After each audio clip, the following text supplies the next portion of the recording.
ಹರೇ ಕೃಷ್ಣ. ಎಲ್ಲ ಕೇಳುಗರಿಗೂ ಶ್ರೀಮದ್ ಭಾಗವತದ ಅಧ್ಯಯನಕ್ಕೆ ಸ್ವಾಗತ.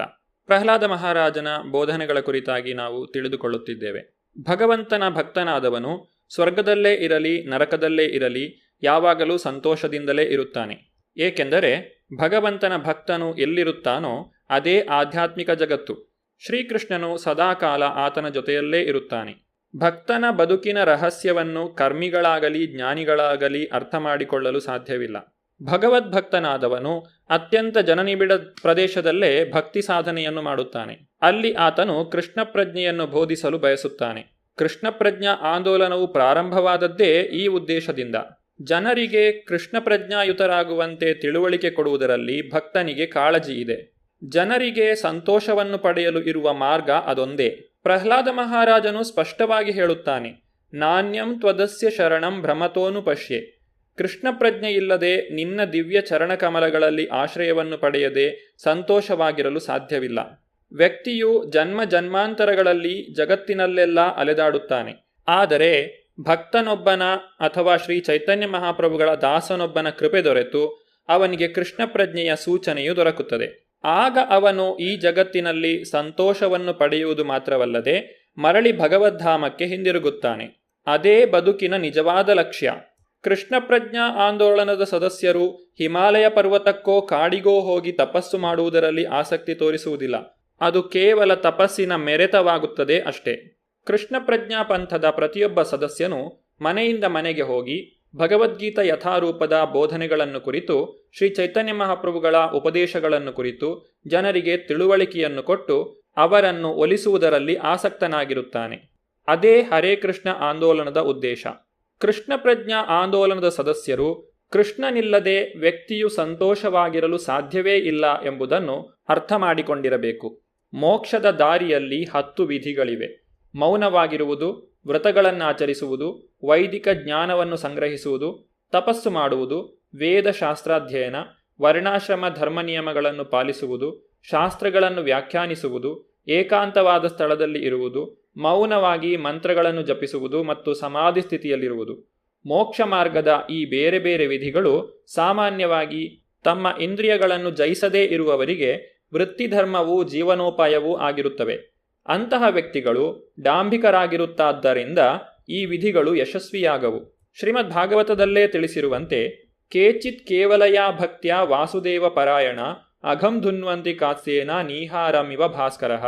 ಸಂಪೂರ್ಣವೂ ಅಮಿಶ್ರಿತವೂ ಆದ ಕೃಷ್ಣ ಭಕ್ತಿ ಸೇವೆಯನ್ನು ಬೆಳೆಸಿಕೊಂಡಿರುವ ಅತಿ ವಿರಳನಾದ ಮನುಷ್ಯನು ಮಾತ್ರವೇ ಪಾಪವೆಂಬ ಕಳೆಯನ್ನು ಅವು ಮತ್ತೆ ಮೊಳೆಯದ ಹಾಗೆ ಬೇರು ಸಹಿತ ಕಿತ್ತೆಸೆಯಬಲ್ಲನು. ಇದನ್ನು ಅವನು ಕೇವಲ ಭಕ್ತಿ ಸೇವೆಯ ನಿರ್ವಹಣೆ ಮಾತ್ರದಿಂದ ಸಾಧಿಸುತ್ತಾನೆ. ಸೂರ್ಯನು ತನ್ನ ಕಿರಣಗಳಿಂದ ಮಂಜನ್ನು ಕರಗಿಸಿ ಬಿಡುವ ಹಾಗೆ ಮಾನವ ಜನ್ಮದ ನಿಜವಾದ ಉದ್ದೇಶವು ಐಹಿಕ ಬಂಧನಗಳಿಂದ ಬಿಡುಗಡೆಯನ್ನು ಪಡೆಯುವುದು. ಹಾಗೆ ಅನೇಕ ವಿಧಾನಗಳಿಂದ ಬಿಡುಗಡೆಯನ್ನು ಪಡೆಯಬಹುದು. ತಪಸಾ ಬ್ರಹ್ಮಚರ್ಯೇಣ ಶಮೇನ ಚ ದಮೇನ ಚ. ಆದರೆ ಅವೆಲ್ಲವೂ ಹೆಚ್ಚು ಕಡಿಮೆ ತಪಸ್ಸೆಯನ್ನು ಅವಲಂಬಿಸಿರುತ್ತವೆ. ಅದು ಬ್ರಹ್ಮಚರ್ಯದಿಂದ ಮೊದಲಾಗುತ್ತದೆ. ವಾಸುದೇವ ಪರಾಯಣರಾಗಿರುವವರು, ಅಂದರೆ ಭಗವಾನ್ ವಾಸುದೇವನ ಶ್ರೀಕೃಷ್ಣನ ಪಾದಕಮಲಗಳಿಗೆ ಸಂಪೂರ್ಣವಾಗಿ ಶರಣಾಗತರಾದವರು, ಕೇವಲ ಭಕ್ತಿ ಸೇವೆಯನ್ನು ಆಚರಿಸುವಷ್ಟರಿಂದ ತಂತಾನೇ ಮೌನವ್ರತ ಮೊದಲಾದ ಆಚರಣೆಗಳ ಫಲಗಳನ್ನು ಪಡೆಯುತ್ತಾರೆ. ಮೌನ ಎಂದರೆ ವ್ಯಕ್ತಿಯು ಮಾತನಾಡುವುದನ್ನೇ ನಿಲ್ಲಿಸಿಬಿಡುವುದು ಎಂದರ್ಥವಲ್ಲ. ನಾಲಿಗೆ ಇರುವುದೇ ಮಾತನಾಡುವುದಕ್ಕಾಗಿ. ಮೌನ ಎಂದರೆ ಅವಿವೇಕದಿಂದ ಹರಟದೇ ಇರುವುದು. ಅರ್ಥವಿಲ್ಲದ ಮಾತುಗಳನ್ನು ಹರಟುವುದಕ್ಕಿಂತ ಮೌನವಾಗಿರುವುದು ಉತ್ತಮ. ಭಗವಂತನ ಮಹಿಮೆಯನ್ನು ಕುರಿತು ಮಾತನಾಡುವವನು ಮೌನವಾಗಿರಬೇಕಾದ ಅಗತ್ಯವಿಲ್ಲ. ಕೀರ್ತನೀಯ ಸದಾ ಹರಿಹಿ. ಈ ಮಾತನ್ನು ಚೈತನ್ಯ ಮಹಾಪ್ರಭುಗಳೇ ಹೇಳಿದ್ದಾರೆ. ಭಗವಂತನ ಮಹಿಮೆಯನ್ನು ಕುರಿತು ದಿನದ 24 ಗಂಟೆಗಳ ಕಾಲವೂ ಹಾಡುತ್ತಿರಬೇಕು. ಮೌನವಾಗಿ ಮಾತಿಲ್ಲದೆ ಕಾಲ ಕಳೆಯುವ ಪ್ರಶ್ನೆಯೇ ಇಲ್ಲ. ಭಗವಂತನಿಗೆ ಭಕ್ತಿ ಸೇವೆಯನ್ನು ಅರ್ಪಿಸುವುದರಲ್ಲಿ ನಿರತನಾದ ಪಕ್ಷದಲ್ಲಿ ಮುಕ್ತಿಪಥದ ಈ 10 ಪ್ರಕ್ರಿಯೆಗಳು ತಂತಾವೇ ಆಚರಣೆಗೆ ಬರುತ್ತವೆ. ಈ ಪ್ರಕ್ರಿಯೆಗಳನ್ನು ಅಜಿತೇಂದ್ರಿಯರಿಗೆ, ಅಂದರೆ ಯಾರು ತಮ್ಮ ಇಂದ್ರಿಯಗಳನ್ನು ಗೆಲ್ಲಲಾರರೋ ಅವರಿಗೆ ಶಿಫಾರಸು ಮಾಡಬಹುದು. ಭಕ್ತರು ಆಗಲೇ ತಮ್ಮ ಇಂದ್ರಿಯಗಳನ್ನು ಜಯಿಸಿರುತ್ತಾರೆ. ಸರ್ವೋಪಾಧಿ ವಿನಿರ್ಮುಕ್ತಂ ತತ್ಪರತ್ವೇನ ನಿರ್ಮಲಂ. ಭಕ್ತನು ಆಗಲೇ ಭೌತಕಲ್ಮಶದಿಂದ ಮುಕ್ತನಾಗಿರುತ್ತಾನೆ. ಅಧಿಕೃತ ವೇದಜ್ಞಾನದಿಂದ ಈ ಸೃಷ್ಟಿಯ ಕಾರಣ ಪರಿಣಾಮಗಳೆಲ್ಲವೂ ದೇವೋತ್ತಮ ಪರಮಪುರುಷನಿಗೆ ಸೇರಿದವು ಎಂಬುದನ್ನು ಮನಗಾಣಲು ಸಾಧ್ಯವಾಗುತ್ತದೆ. ಏಕೆಂದರೆ ವಿಶ್ವಾಭಿವ್ಯಕ್ತಿಯೂ ಅವನ ಶಕ್ತಿಯೇ. ಕಾರಣ ಪರಿಣಾಮಗಳೆರಡೂ ಭಗವಂತನ ಶಕ್ತಿಗಳಲ್ಲದೆ ಬೇರೆಯಲ್ಲ. ಆದ್ದರಿಂದ ನನ್ನ ಸ್ವಾಮಿಯೇ, ಹೇಗೆ ವ್ಯಕ್ತಿಯು ಕಾರಣ ಮತ್ತು ಪರಿಣಾಮವನ್ನು ವಿಚಾರ ಮಾಡಿ ಮರದೊಳಗೆ ಅಗ್ನಿಯು ವ್ಯಾಪಿಸಿರುವುದನ್ನು ಕಾಣುತ್ತಾನೆಯೋ, ಹಾಗೆಯೇ ಭಕ್ತಿ ಸೇವೆಯಲ್ಲಿ ನಿರತರಾದವರು ನೀನೇ ಕಾರಣವೂ ಪರಿಣಾಮವೂ ಆಗಿದ್ದೀಯೇ ಎಂಬುದನ್ನು ಅರ್ಥ ಮಾಡಿಕೊಳ್ಳುತ್ತಾರೆ. ಪರಮಪ್ರಭುವೇ, ನಿಜವಾಗಿ ನೀನೇ ವಾಯು, ಪೃಥ್ವಿ, ಅಗ್ನಿ, ಆಕಾಶ ಮತ್ತು ಜಲ. ನೀನೇ ಇಂದ್ರಿಯ ವಿಷಯವಾಗಿರುವೆ. ಪ್ರಾಣವಾಯುವು, ಪಂಚೇಂದ್ರಿಯಗಳು, ಮನಸ್ಸು, ಪ್ರಜ್ಞೆ ಮತ್ತು ಅಹಂಕಾರಗಳು ನೀನೇ ಆಗಿರುವೆ. ವಾಸ್ತವವಾಗಿ ಸೂಕ್ಷ್ಮ ಹಾಗೂ ಸ್ಥೂಲ ಸಮಸ್ತವೂ ನೀನೇ ಆಗಿರುವೆ. ಸಮಸ್ತ ಭೌತದ್ರವ್ಯಗಳೂ ನೀನೇ. ಮಾತುಗಳಾಗಲಿ ಮನಸ್ಸಾಗಲಿ ವ್ಯಕ್ತಪಡಿಸುವ ಯಾವುದೇ ಆದರೂ ನೀನಲ್ಲದೆ ಬೇರೆಯಲ್ಲ. ಇದು ದೇವೋತ್ತಮ ಪರಮಪುರುಷನ ಸರ್ವವ್ಯಾಪಕತ್ವವಾಗಿದೆ. ಅವನು ಹೇಗೆ ಎಲ್ಲ ಕಡೆಯೂ ಪ್ರತಿಯೊಂದರಲ್ಲೂ ವ್ಯಾಪಿಸಿಕೊಂಡಿದ್ದಾನೆ ಎಂಬುದನ್ನು ಇದು ವರ್ಣಿಸುತ್ತದೆ. ಸರ್ವಂ ಖಲ್ವಿದಂ ಬ್ರಹ್ಮ, ಎಲ್ಲವೂ ಬ್ರಹ್ಮವೇ. ಪರಮ ಬ್ರಹ್ಮ ಶ್ರೀಕೃಷ್ಣನಾಗಿದ್ದಾನೆ. ಅವನಿಲ್ಲದೆ ಯಾವುದೂ ಅಸ್ತಿತ್ವದಲ್ಲಿ ಇರುವುದಿಲ್ಲ. ಭಗವದ್ಗೀತೆಯಲ್ಲಿ ತಿಳಿಸಿರುವಂತೆ, ಮಯಾ ತತಂ ಇದಂ ಸರ್ವಂ ಜಗದವ್ಯಕ್ತ ಮೂರ್ತಿನ ಮತ್ಸ್ಥಾನಿ ಸರ್ವಭೂತಾನಿ ನಚಾಹಂ ತೇಷ್ವವಸ್ಥಿತಃ. ನಾನು ಎಲ್ಲ ಕಡೆಯೂ ಇದ್ದೇನೆ, ಎಲ್ಲವೂ ನನ್ನಲ್ಲಿವೆ, ಆದರೂ ನಾನು ಎಲ್ಲೆಲ್ಲೂ ದೃಷ್ಟಿಗೋಚರನಾಗಿಲ್ಲ. ಭಕ್ತಿ ಸೇವೆಯ ಮೂಲಕ ಮಾತ್ರವೇ ಭಗವಂತನು ಕಾಣಿಸಿಕೊಳ್ಳುತ್ತಾನೆ. ತತ್ರ ತಿಷ್ಠಾಮಿ ನಾರದ ಯತ್ರ ಗಾಯಂತಿ ಮದ್ಭಕ್ತ. ಭಕ್ತರು ಎಲ್ಲೆಲ್ಲಿ ಅವನ ಮಹಿಮೆಯನ್ನು ಹಾಡುತ್ತಾರೆಯೋ ಅಲ್ಲಿ ಮಾತ್ರವೇ ಪರಮಪ್ರಭುವು ನೆಲೆಸಿರುತ್ತಾನೆ. ಸತ್ವಗುಣ, ರಜೋಗುಣ ಮತ್ತು ತಮೋಗುಣಗಳೆಂಬ 3 ಭೌತ ಗುಣಗಳಾಗಲಿ, ಆ ಗುಣಗಳ ಅಧಿದೇವತೆಗಳಾಗಲಿ, ಪಂಚಭೂತಗಳಾಗಲಿ, ಮನಸ್ಸಾಗಲಿ, ದೇವತೆಗಳೋ ಮನುಷ್ಯರೋ ಆಗಲಿ, ಯಾರೂ ಭಗವಂತನನ್ನು ಸಂಪೂರ್ಣವಾಗಿ ಅರಿಯಲಾರರು. ಏಕೆಂದರೆ ಅವರೆಲ್ಲರೂ ಜನನ ಮರಣಗಳನ್ನು ಹೊಂದಿರುವವರು.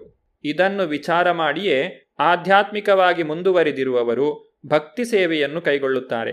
ಭಕ್ತ್ಯಾ ಮಾಂ ಅಭಿಜಾನಾತಿ. ಭಕ್ತಿ ಸೇವೆಯಿಂದ ಮಾತ್ರವೇ ಭಗವಂತನನ್ನು ಅರಿಯಲು ಸಾಧ್ಯ. ವೇದಗಳಲ್ಲೇ ತಿಳಿಸಿರುವಂತೆ, ಕಿಂ ಅರ್ಥ ವಯಂ ಅಧ್ಯೇಷ್ಯಾಮಹೇ ಕಿಂ ಅರ್ಥ ವಯಂ ವಕ್ಷ್ಯಾಮಹೇ. ಅಂದರೆ ಬೇಕಾದಷ್ಟು ವೈದಿಕ ಸಾಹಿತ್ಯವನ್ನು ಓದುವುದರಿಂದ ಏನು ಪ್ರಯೋಜನ? ಅವುಗಳನ್ನು ಬೇರೆ ಬೇರೆ ರೀತಿಯಾಗಿ ವಿವರಿಸುವುದರಿಂದ ಏನು ಪ್ರಯೋಜನ? ವೇದ ಸಾಹಿತ್ಯವನ್ನು ಅಧ್ಯಯನ ಮಾಡುವುದಾಗಲಿ, ತಾತ್ವಿಕ ಚಿಂತನೆಯಿಂದ ಅವುಗಳನ್ನು ವರ್ಣಿಸುವುದಾಗಲಿ ಏಕೆ? ಭಗವದ್ಗೀತೆಯಲ್ಲಿ ತಿಳಿಸಿರುವಂತೆ, ಯದಾತೆ ಮೋಹಕಲಿಲಂ ಬುದ್ಧಿ ವ್ಯತಿತರಿಷ್ಯತಿ ತದಾ ಗಂತಾಸಿ ನಿರ್ವೇದಂ ಶ್ರೋತವ್ಯಸ್ಯ ಶ್ರುತಸ್ಯ ಚ.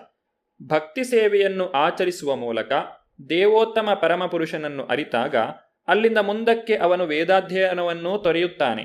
ಬೇರೊಂದು ಕಡೆ ಈ ರೀತಿಯಾಗಿ ಹೇಳಿದೆ, ಆರಾಧಿತೋ ಯದಿ ಹರಿಸ್ತಪತಾ ತಥಾ ಕಿಂ.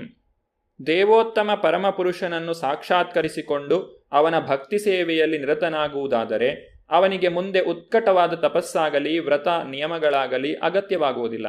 ವಾಸ್ತವವಾಗಿ ತಪಸ್ಸು, ವ್ರತ, ನಿಯಮಗಳಿಂದ ದೇವೋತ್ತಮ ಪರಮಪುರುಷನನ್ನು ಅರಿಯಲಾರದೇ ಹೋದರೆ ಬರಿದೆ ಅಂತಹ ಆಚರಣೆಗಳು ನಿಷ್ಪ್ರಯೋಜಕ.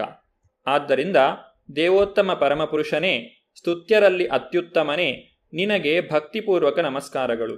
6 ಬಗೆಯ ಭಕ್ತಿ ಸೇವಾ ಕಾರ್ಯಗಳಲ್ಲಿ ಕೀರ್ತನ ಮಾಡುವುದು, ಎಲ್ಲ ಕರ್ಮಗಳ ಫಲಗಳನ್ನು ಅರ್ಪಿಸುವುದು, ಪೂಜಿಸುವುದು, ನಿನಗಾಗಿ ಕೆಲಸ ಮಾಡುವುದು, ಸದಾ ನಿನ್ನ ಚರಣಕಮಲಗಳನ್ನು ನೆನೆಯುತ್ತಿರುವುದು, ನಿನ್ನ ಮಹಿಮೆಯನ್ನು ಆಲಿಸುತ್ತಿರುವುದು. ಒಬ್ಬ ವ್ಯಕ್ತಿಯು ಈ ಕಾರ್ಯಗಳಲ್ಲಿ ತೊಡಗಿರದೇ ಹೋದರೆ ಪರಮಹಂಸರಿಗೆ ಸಾಧ್ಯವಾಗುವ ನಿನ್ನ ಸಾಕ್ಷಾತ್ಕಾರವನ್ನು ಯಾರು ತಾನೇ ಪಡೆಯಬಲ್ಲರು? ವೇದಗಳು ಹೀಗೆ ವಿಧಿಸುತ್ತವೆ, ನಾಯಮಾತ್ಮ ಪ್ರವಚನೇನ ಲಭ್ಯೋ ನ ಮೇಧಯ ನ ಬಹುನಾ ಶ್ರುತೇನ. ಕೇವಲ ವೇದಗಳನ್ನು ಅಧ್ಯಯನ ಮಾಡುವುದರಿಂದ, ಸ್ತೋತ್ರ ಮಾಡುವುದರಿಂದ ದೇವೋತ್ತಮ ಪರಮಪುರುಷನನ್ನು ಅರಿಯಲು ಸಾಧ್ಯವಿಲ್ಲ. ಪರಮಪ್ರಭುವಿನ ಕೃಪೆಯಿಂದ ಮಾತ್ರವೇ ಅವನನ್ನು ಅರಿಯಲು ಸಾಧ್ಯ. ಆದ್ದರಿಂದ ಭಕ್ತಿಯೇ ಭಗವಂತನನ್ನು ಅರಿಯುವ ಅತ್ಯಂತ ಸುಲಭವಾದ ಮಾರ್ಗ. ಭಕ್ತಿ ಇಲ್ಲದೆ ಕೇವಲ ವೇದಾದೇಶ ಪಾಲನೆಯ ಮೂಲಕ ಪರಮಸತ್ಯವನ್ನು ಅರಿಯಲು ಪ್ರಯತ್ನಿಸುವುದು ಎಷ್ಟು ಮಾತ್ರಕ್ಕೂ ಪ್ರಯೋಜನಕಾರಿಯಲ್ಲ. ಎಲ್ಲದರ ಸಾರವನ್ನು ಒಪ್ಪಿಕೊಂಡಿರುವ ಪರಮಹಂಸನಿಗಾದರೆ ಭಕ್ತಿ ಪ್ರಕ್ರಿಯೆಯು ಅರ್ಥವಾಗುತ್ತದೆ. ಭಕ್ತಿಯ ಫಲಗಳು ಅಂತಹ ಪರಮಹಂಸನಿಗೆ ಮೀಸಲಾಗಿವೆ. ಈ ಹಂತವನ್ನು ಭಕ್ತಿ ಸೇವೆಯ ಹೊರತು ಬೇರೆ ಯಾವುದೇ ವೈದಿಕ ಪ್ರಕ್ರಿಯೆಯಿಂದ ಪಡೆಯಲು ಸಾಧ್ಯವಿಲ್ಲ. ಜ್ಞಾನ ಮತ್ತು ಯೋಗ ಮೊದಲಾದ ಇತರ ವಿಧಾನಗಳು ಯಶಸ್ವಿಯಾಗುವುದು ಭಕ್ತಿಯೊಂದಿಗೆ ಬೆರೆತಾಗ ಮಾತ್ರವೇ. ನಾವು ಜ್ಞಾನಯೋಗ, ಕರ್ಮಯೋಗ ಮತ್ತು ಧ್ಯಾನಯೋಗ ಎಂದು ಹೇಳುವಾಗ ಯೋಗ ಪದವು ಭಕ್ತಿಯನ್ನು ಸೂಚಿಸುತ್ತದೆ. ಭಕ್ತಿಯೋಗ ಅಥವಾ ಬುದ್ಧಿಪೂರ್ವಕವಾಗಿ ಪೂರ್ಣ ಜ್ಞಾನದೊಂದಿಗೆ ಆಚರಿಸಿದ ಬುದ್ಧಿಯೋಗವೊಂದೇ ಭಗವದ್ಧಾಮಕ್ಕೆ ಮರಳಿ ಹೋಗಲು ಇರುವ ಯಶಸ್ವಿಯಾದ ಮಾರ್ಗ. ವ್ಯಕ್ತಿಯು ಭೌತ ಅಸ್ತಿತ್ವದ ಇಕ್ಕಳದ ಹಿಡಿತದಿಂದ ಬಿಡುಗಡೆ ಹೊಂದಬೇಕಾದರೆ, ಆ ಗುರಿಯನ್ನು ಜಾಗ್ರತೆಯಾಗಿ ಸಾಧಿಸಬೇಕಾದರೆ ಭಕ್ತಿ ಸೇವೆಯಲ್ಲಿ ನಿರತನಾಗಬೇಕು. ಪ್ರಹ್ಲಾದ ಮಹಾರಾಜನ ಪ್ರಾರ್ಥನೆಗಳನ್ನು ಆಲಿಸಿದ ನಂತರ ನರಸಿಂಹದೇವನು ಆತನಿಗೆ ಏನೆಂದು ಉತ್ತರಿಸಿದನು ಎಂಬುದನ್ನು ನಾವು ಮುಂದಿನ ಸಂಚಿಕೆಯಲ್ಲಿ ನೋಡೋಣ. ಧನ್ಯವಾದಗಳು. ಹರೇ ಕೃಷ್ಣ.